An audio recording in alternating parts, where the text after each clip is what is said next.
નમસ્કાર, હું આપનો સાથી રજનીકાંત ભારતીય.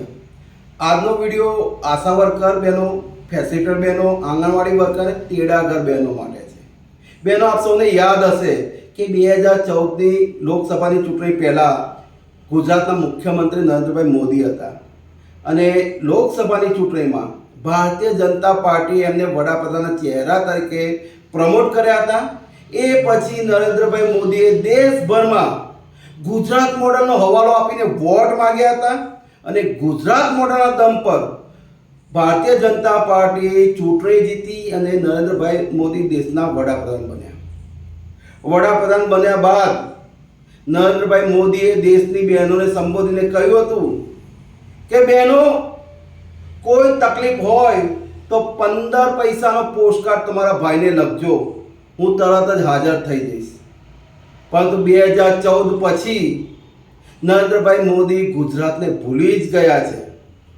છેલ્લા 10 વર્ષથી આશા વર્કર બહેનો, ફેસિલિટેટર બહેનો, આંગણવાડી વર્કરો અને તેડાગર બહેનો લઘુત્તમ વેતન માટે આંદોલન ચલાવી રહ્યા છે.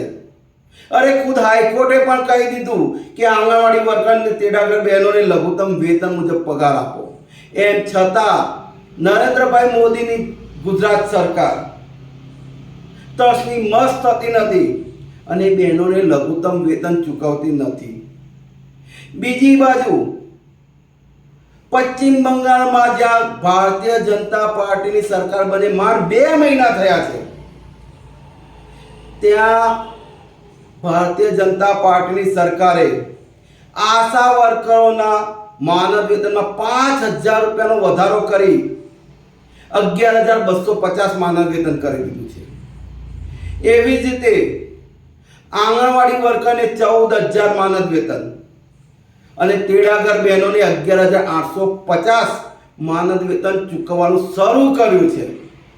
ત્યારે સવાલ એ થાય કે ગુજરાતની જનતાનો શું વાંક કે જે 25 વર્ષથી ભારતીય જનતા પાર્ટીને વફાદાર રહી એમને વોટ આપી રહી છે.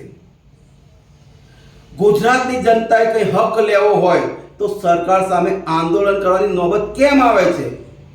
પશ્ચિમ બંગાળમાં માંગ્યા પહેલા આપી દીધું, એવી જ રીતે ગુજરાતમાં ભારતીય જનતા પાર્ટીની સરકાર કેમ નથી આપતી? ત્યારે આ દોગલી ભારતીય જનતા પાર્ટીની સરકાર સામે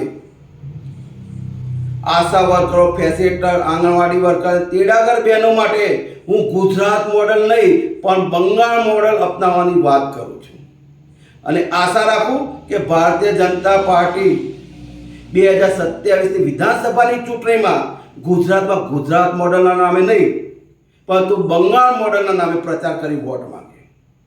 જય ભીમ, જય સંવિધાન, જય જોહાર.